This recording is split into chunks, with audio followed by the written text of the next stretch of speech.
जय श्री कृष्णा दोस्तों, स्वागत है आपका आपके YouTube चैनल संस्कृत साहित्यम पर। आज के इस वीडियो में हम श्रीमद् भगवद गीता के दूसरे अध्याय के सारांश को समझेंगे। दोस्तों, श्रीमद् भगवद गीता का दूसरा अध्याय, जिसे सांख्य योग या ज्ञान योग कहा जाता है, गीता का सबसे महत्वपूर्ण और गहन अध्याय है।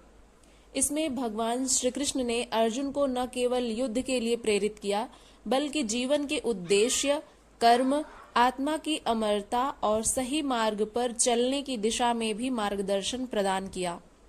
इस अध्याय में भगवान श्री कृष्ण ने अर्जुन के मानसिक और आत्मिक संकटों का समाधान प्रस्तुत किया, जो आज भी हमारे जीवन में प्रासंगिक हैं। दोस्तों, प्रथम अध्याय जो है गीता का, उसमें अर्जुन भगवान श्री कृष्ण से तरह तरह के प्रश्न करते हैं, जिसका उत्तर अब भगवान श्री कृष्ण दूसरे अध्याय से देना प्रारंभ करते हैं। इसमें भगवान श्री कृष्ण अर्जुन से कहते हैं, कुतस्त्वा कश्मलमिदं विषमे समुपस्थितम अनार्य जुष्टम स्वर्ग्यम अकीर्तिकरम अर्जुन। अर्थात, हे अर्जुन, तुम्हें इस असमय में यह मोह किस कारण से प्राप्त हुआ? यह न तो श्रेष्ठ पुरुषों का आचरण है, न स्वर्ग को देने वाला है, न कीर्ति को बढ़ाने वाला है। कुरुक्षेत्र के युद्ध भूमि पर अर्जुन अपने रिश्तेदारों और गुरुओं और अपने प्रियजनों के खिलाफ युद्ध करने के विचार से अत्यंत विषादित हो जाते हैं। वे शोक और करुणा से अभिभूत होकर युद्ध करने से इनकार कर देते हैं। इस स्थिति में भगवान श्री कृष्ण उन्हें संबोधित करते हुए कहते हैं, और भगवान श्री कृष्ण अर्जुन को समझाते हैं कि हे पार्थ, यह असमय में तुम्हें मोह और विषाद किस कारण से प्राप्त हुआ है। और वे कहते हैं कि हे अर्जुन, यह मोह और विषाद उनके कर्तव्य से विमुख होने का कारण है, जो एक क्षत्रिय के लिए उचित नहीं है। भगवान श्री कृष्ण कहते हैं कि हे अर्जुन, इस विषम स्थल में तुम्हें यह अज्ञान कहाँ से हो गया? विषम स्थल अर्थात जिसकी समता का सृष्टि में कोई स्थल है ही नहीं, पारलौकिक है जिसका लक्ष्य। ऐसे निर्विवाद स्थल पर तुम्हें अज्ञान कहाँ से हुआ? अज्ञान क्यों? अर्जुन तो सनातन धर्म की रक्षा के लिए कटिबद्ध हैं। क्या सनातन धर्म की रक्षा के लिए प्राणपण से तत्पर होना अज्ञान है? श्री कृष्ण कहते हैं, हाँ, यह अज्ञान है। यह न तो संभावित पुरुषों द्वारा इसका आचरण किया जाता है, और न ही यह स्वर्ग को देने वाला है, और न ही यह कीर्ति को ही बढ़ाने वाला है। सन्मार्ग पर जो दृढ़ता पूर्वक आरूढ़ है, उसे आर्य कहते हैं। गीता आर्य संहिता है। परिवार के लिए मरना मिटना आदि अज्ञान न होता तो महापुरुष उस पर अवश्य चले होते। यदि कुल धर्म ही सत्य होता तो स्वर्ग और कल्याण की निश्रेणी अवश्य बनती। भगवान श्री कृष्ण कहते हैं कि यह कीर्तिदायक भी नहीं है। मीरा भजन करने लगी तो लोग कहें कि मीरा भई बावरी, सास कहे कुल नाशी रे। दोस्तों, मीराबाई ने जहर का प्याला भी पी लिया था, क्योंकि उन्हें पूरा विश्वास था कि उनके गिरधर गोपाल उनकी रक्षा के लिए अवश्य आएंगे, और उनके इसी विश्वास के कारण वह विष का प्याला अमृत बन जाता है। दोस्तों, जिस परिवार, कुल और मर्यादा के लिए मीरा की सास बिलख रही थी, आज उस सास को कोई नहीं जानता।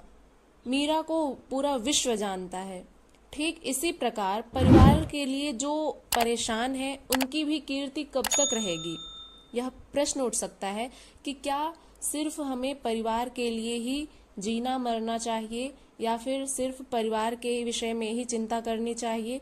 क्या कुल धर्म ही सर्वश्रेष्ठ होता है? तो ऐसा नहीं है। भगवान श्री कृष्ण कहते हैं कि यदि ऐसा ही होता तो जो संत महात्मा जन हैं, वे अवश्य ही इस पथ पर चले होते। ठीक इसी प्रकार परिवार के लिए जो परेशान है, उनकी भी कीर्ति कब तक रहेगी?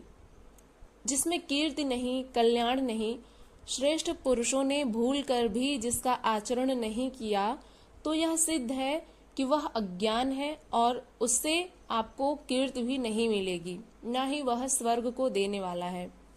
भगवान श्री कृष्ण आत्मा की अमरता का ज्ञान देते हुए अर्जुन से कहते हैं, नासतो विद्यते भावो ना भावो विद्यते सतः।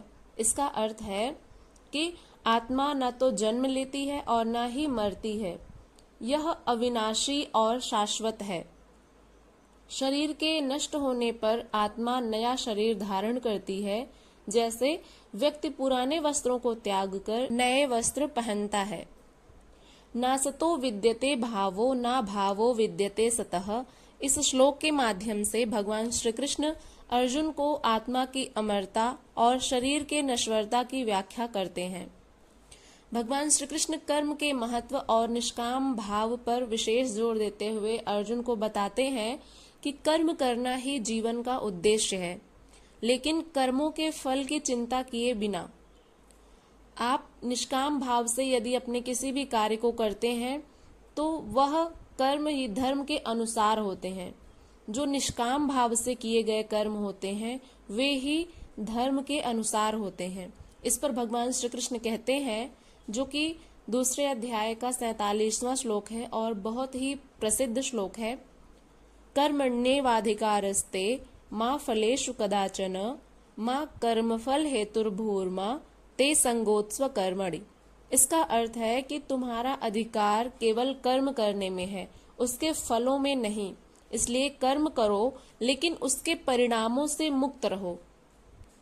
दोस्तों, यहाँ पर हम आपको बता दें कि इस श्लोक के अर्थ को लोग अनर्थ ले लेते हैं। इस श्लोक का जो वास्तविक अर्थ है वो ये है कि भगवान श्री कृष्ण यहाँ पर यह नहीं कहते कि आप अपने कर्म के फल की इच्छा मत रखो। अर्थात कहने का भाव यह है कि भगवान श्री कृष्ण यहाँ पर यह कहते हैं, उनका भाव यह है कि कर्म का फल तो आपको उसी क्षण मिल जाता है, लेकिन आपको अपना कर्म जो है वह निष्काम भाव से रखना है।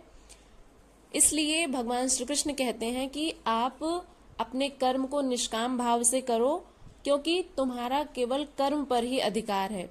तुम उसके परिणाम को नहीं जानते कि कैसा होगा, वह परमात्मा ही जानता है। इसलिए परमात्मा पर अपने कर्मों के फल को छोड़ दो। इसलिए निस्वार्थ भाव से और बिना किसी परेशानी के, बिना भविष्य की चिंता किए अपने वर्तमान में जीते हुए अपने कर्म को करो, लेकिन उसके परिणाम से मुक्त रहो। इसका जो रिजल्ट होगा वो ये होगा कि आप अपने कर्म पर पूरी तरह से फोकस रह करके कर्म को अपने करेंगे। और जाहिर है कि आप जब किसी कार्य को पूरे ध्यान से, पूरे ईमानदारी के साथ करते हैं और जब आपकी ईश्वर में आस्था होती है तो उसका परिणाम भी बहुत सुंदर होता है। तो ये इसका अर्थ है। भगवान श्री कृष्ण अर्जुन को समझाते हुए आगे कहते हैं, अशोच्यानन्वशोचस्त्वं प्रज्ञावादांश भाषसे गतासूंश्च नानुशोचन्ति पंडिताः। इसका अर्थ है, भगवान श्री कृष्ण कहते हैं, हे अर्जुन, तू न शोक करने योग्य मनुष्यों के लिए शोक करता है और पंडितों के जैसे वचनों को कहता है, परंतु जिनके प्राण चले गए हैं उनके लिए और जिनके प्राण नहीं गए हैं उनके लिए भी तुम शोक मत करो। और इसके लिए पंडित जन भी शोक नहीं करते हैं, क्योंकि भगवान श्री कृष्ण इसके बारे में भी बताते हैं कि न त्वेवाहम जातु नासम न त्वम नेमे जनाधिपाः न चैव न भविष्यामः सर्वे वयमतः परम। न तो ऐसा ही है कि मैं किसी काल में नहीं था और तू नहीं था, अथवा ये राजा लोग नहीं थे, और न ऐसा ही होगा कि इससे आगे हम सब नहीं रहेंगे। इसका अर्थ यह है कि आत्मा न तो कभी जन्म लेती है और न ही मरती है, वह नित्य, शाश्वत, सनातन और पुरातन है। तो दोस्तों, इसका अर्थ यह है कि आत्मा केवल शरीर को बदलती है। इसलिए भगवान श्री कृष्ण कहते हैं कि जिनको तुम अपने समक्ष देख रहे हो, अपने पारिवारिक जनों को, वे ऐसा नहीं है कि यह उनका प्रथम जन्म है या इस जन्म के पूर्व उनका कभी जन्म नहीं हुआ था, और ऐसा भी नहीं है कि इस जन्म में मृत्यु लेने के पश्चात उनका आगे कोई जन्म नहीं होगा, और ऐसा भी नहीं है कि किसी काल में ना मैं था और ना तुम थे। भगवान श्री कृष्ण कहते हैं कि आत्मा सर्वत्र व्याप्त रहती है, वह सब में है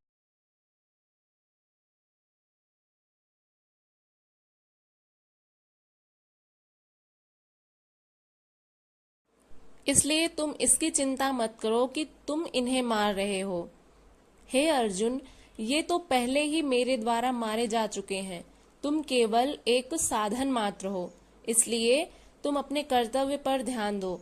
इस समय तुम युद्ध क्षेत्र में हो, तो तुम्हारा परम कर्तव्य है कि तुम इनसे युद्ध करो, न कि कायर पुरुष की भांति युद्ध छोड़ जाने की बात। भगवान श्री कृष्ण आगे कहते हैं, न जायते म्रियते वा कदाचित, नायं भूत्वा भविता वा न भूयः, अजो नित्यः शाश्वतोऽयं पुराणो, न हन्यते हन्यमाने शरीरे। अर्थात यह आत्मा किसी काल में भी न तो जन्म लेता है और न ही मरता है, तथा न यह उत्पन्न होकर फिर होने वाला ही है, क्योंकि यह अजन्मा, नित्य, सनातन और पुरातन है। शरीर के मारे जाने पर भी यह नहीं मारा जाता। भगवान श्री कृष्ण कहते हैं, हे प्रथापुत्र अर्जुन, जो पुरुष इस आत्मा को नाश रहित, नित्य, अजन्मा और अव्यय जानता है, वह पुरुष कैसे किसको मरवाता है और कैसे किसको मारता है। जैसे मनुष्य अपने पुराने वस्त्रों को त्याग कर दूसरे नए वस्त्रों को धारण करता है, वैसे ही जीवात्मा भी पुराने वृद्ध शरीरों को त्याग कर दूसरे नए शरीरों को प्राप्त होता है। अगला श्लोक है, नैनम छिन्दन्ति शस्त्राणि, नैनम दहति पावकः, न चैनम क्लेद्यन्त्यापो, न शोषयति मारुतः। इसका अर्थ है, भगवान श्री कृष्ण कहते हैं कि इस आत्मा को शस्त्र नहीं काट सकते, इसको आग नहीं जला सकती, इसको जल भी नहीं गीला कर सकता है और ना ही इसे वायु सुखा सकती है, क्योंकि यह आत्मा अछेद्य है, अदाह्य है, अक्लेद्य है और निसंदेह अशोष्य है, तथा यह आत्मा नित्य, सर्वव्यापी, अचल, स्थिर रहने वाला और सनातन है। भगवान श्री कृष्ण आगे समझाते हुए अर्जुन से कहते हैं, हे पार्थ, अपने धर्म को देखकर भी तू भय करने योग्य नहीं है, अर्थात तुझे भय नहीं करना चाहिए, क्योंकि क्षत्रिय के लिए धर्मयुक्त युद्ध से बढ़कर दूसरा कोई कल्याणकारी कर्तव्य नहीं है। एक क्षत्रिय का यह धर्म होता है कि वह युद्ध करे, इसलिए तुम्हें भयभीत नहीं होना है। तुम्हारे धर्मयुक्त युद्ध से बढ़कर दूसरा कोई कल्याणकारी कर्तव्य तुम्हारे लिए नहीं है। इसलिए हे पार्थ, अपने आप प्राप्त हुए और खुले हुए स्वर्ग के द्वार रूप इस प्रकार के युद्ध को भाग्यवान क्षत्रिय लोग ही पाते हैं। किंतु यदि तू इस धर्मयुक्त युद्ध को नहीं करेगा, तो स्वधर्म और कीर्ति को खोकर पाप को ही प्राप्त होगा। सब लोग बहुत काल तक रहने वाली अपकीर्ति का कथन करेंगे और तुम्हारे माननीय पुरुष के लिए यह अपकीर्ति मरण से भी बढ़कर है। हतो वा प्राप्स्यसि स्वर्गम, जित्वा वा भोक्ष्यसे महीम, तस्मादुत्तिष्ठ कौन्तेय, युद्धाय कृत निश्चयः। भगवान श्री कृष्ण अर्जुन से कहते हैं, या तो तू युद्ध में मारा जाकर स्वर्ग को प्राप्त होगा, अथवा संग्राम में जीतकर पृथ्वी का राज्य भोगेगा। इस कारण हे महाबाहो, तू युद्ध के लिए निश्चय करके खड़ा हो जा। जय पराजय, लाभ हानि और सुख दुख को समान समझकर उसके बाद युद्ध के लिए तैयार हो जा। इस प्रकार युद्ध करने से तू पाप को नहीं प्राप्त होगा। भगवान कहते हैं, हे पार्थ, यह बुद्धि तेरे लिए ज्ञान योग के विषय में कही गई। अब तुम इसे कर्म योग के विषय में सुनो। जिस बुद्धि से युक्त हुआ तू कर्मों के बंधन को भली भांति त्याग देगा, अर्थात सर्वथा नष्ट कर डालेगा। भगवान श्री कृष्ण अर्जुन से कहते हैं कि इस कर्म योग में निश्चयात्मिका बुद्धि एक ही होती है, किंतु अस्थिर विचार वाले विवेकहीन सकाम मनुष्यों की बुद्धियां निश्चय ही बहुत भेदों वाली और अनंत होती हैं। श्री कृष्ण अर्जुन से कहते हैं कि हे महाबाहो, सब ओर से परिपूर्ण जलाशय के प्राप्त हो जाने पर छोटे जलाशय में मनुष्य का जितना प्रयोजन रहता है, ब्रह्म को तत्व से जानने वाले ब्राह्मण का समस्त वेदों में उतना ही प्रयोजन रह जाता है। इसलिए हे धनंजय, तू आसक्ति को त्याग कर तथा सिद्धि और असिद्धि में समान बुद्धि वाला होकर योग में स्थित हुआ कर्तव्य कर्मों को कर। यह समत्व ही योग कहलाता है। समत्व उसे कहते हैं कि जो कुछ भी कर्म किया जाए उसके पूर्ण होने और न होने में तथा उसके फल में समभाव रहने का नाम ही समत्व है। जो हर परिस्थिति में समान रूप से रहता है, समान आचरण और व्यवहार करता है, उसे समत्व कह सकते हैं। भगवान श्री कृष्ण कहते हैं कि हे पार्थ, क्रोध से अत्यंत मूढ़ भाव उत्पन्न हो जाता है और मूढ़ भाव से स्मृति में भ्रम हो जाता है। स्मृति के भ्रम हो जाने से बुद्धि अर्थात ज्ञान शक्ति का नाश हो जाता है और बुद्धि का नाश हो जाने से यह पुरुष अपनी स्थिति से गिर जाता है। परंतु अपने अधीन किए हुए अंतःकरण वाला साधक अपने वश में की हुई राग द्वेष से रहित इंद्रियों द्वारा विषयों में विचरण करता हुआ अंतःकरण की प्रसन्नता को प्राप्त होता है, क्योंकि अंतःकरण की प्रसन्नता होने पर ही इसके संपूर्ण दुखों का अभाव हो जाता है और उस प्रसन्न चित्त वाले कर्मयोगी की बुद्धि शीघ्र ही सब ओर से हटकर एक परमात्मा में ही भली भांति स्थिर हो जाती है। क्योंकि जैसे जल में चलने वाली नाव को वायु हर लेती है, वैसे ही विषयों में विचरती हुई इंद्रियों में से मन जिस इंद्रिय के साथ रहता है वह एक ही इंद्रिय इस अयुक्त पुरुष की बुद्धि को हर लेती है। इसलिए हे महाबाहो, जिस पुरुष की इंद्रियों के विषयों से सब प्रकार निग्रह की हुई है, उसी की बुद्धि स्थिर है। संपूर्ण प्राणियों के लिए जो रात्रि के समान है, उस नित्य ज्ञान स्वरूप परमानंद की प्राप्ति में स्थित प्रज्ञ योगी जागता है और जिस नाशवान सांसारिक सुख की प्राप्ति में समस्त प्राणी जागते हैं, परमात्मा के तत्व को जानने वाले मुनि के लिए वह रात्रि के समान है। भगवान श्री कृष्ण अर्जुन से कहते हैं, हे पार्थ, जो पुरुष इन समस्त भोग और विषय की वस्तुओं से अपने मन को आसक्ति से रहित कर देता है, ऐसा योगी पुरुष सर्वदा प्रसन्न रहता है और उस प्रसन्न चित्त हृदय में वह परमात्मा को जल्द ही ढूंढ लेता है और इस प्रकार से वह परमात्मा में ही भली भांति स्थिर हो जाता है। भगवान श्री कृष्ण कहते हैं कि जिस प्रकार से संपूर्ण जलाशय से युक्त होकर के समुद्र, जिसमें समस्त नदियों का जल बिना समुद्र को विचलित किए हुए ही उसमें आकर मिल जाता है, ठीक उसी प्रकार से सब भोगों से जिस व्यक्ति ने अपनी स्थितप्रज्ञ स्थिति बना ली है, ऐसे स्थितप्रज्ञ पुरुष में किसी प्रकार का विकार उत्पन्न किए बिना ही समा जाते हैं। उसी प्रकार से वह पुरुष परम शांति को प्राप्त होता है और भोगों को चाहने वाला ऐसा नहीं कर पाता। जो व्यक्ति कामनाओं में ही उलझा रहता है, ऐसे व्यक्ति को परमात्मा की प्राप्ति नहीं हो पाती है।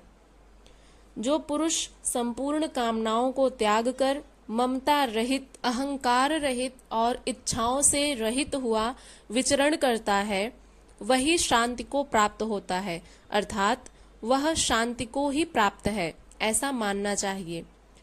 भगवान श्री कृष्ण कहते हैं, एषा ब्राह्मी स्थिति पार्थ नैनाम प्राप्य विमुह्यति स्थित्वास्यमंत कालेपि ब्रह्म निर्वाण मृच्छति। अर्थात हे अर्जुन, यह ब्रह्म को प्राप्त हुए पुरुष की स्थिति है। इसको प्राप्त होकर योगी कभी मोहित नहीं होता है और अंत काल में भी इस ब्राह्मी स्थिति में स्थित होकर ब्रह्मानंद को प्राप्त हो जाता है। दोस्तों, यह रहा श्रीमद् भगवद गीता के दूसरे अध्याय का सार। आशा करते हैं कि आप लोगों को बहुत अच्छे से समझ में आया होगा और इनमें से आपको अपने जीवन की जो भी समस्याएं हैं उनका समाधान भी अवश्य ही मिला होगा। तो यदि यह वीडियो आपको पसंद आई हो तो इसे लाइक, शेयर, कमेंट और चैनल पर यदि नए हैं तो सब्सक्राइब अवश्य कर लीजिएगा। बेल आइकन को प्रेस करिएगा ताकि आने वाली हर वीडियो की नोटिफिकेशन आप तक सबसे पहले पहुंचे और आप उसे सुन करके देख करके लाभान्वित हों। दोस्तों चलिए मिलते हैं किसी अन्य वीडियो के साथ, अन्य टॉपिक के साथ। तब तक के लिए अपना ध्यान रखिएगा और श्रीमद् भगवद गीता के और जितने भी धार्मिक ग्रंथ हैं उनका अध्ययन करते रहिए और अपने जीवन में अपने मुकाम तक पहुंचने का पूरा प्रयास करिए। दोस्तों भगवान नाम का स्मरण कभी भी मत भूलिएगा, सदैव अपने हृदय में भगवान का स्मरण रखिएगा। इसी के साथ जय श्री कृष्ण।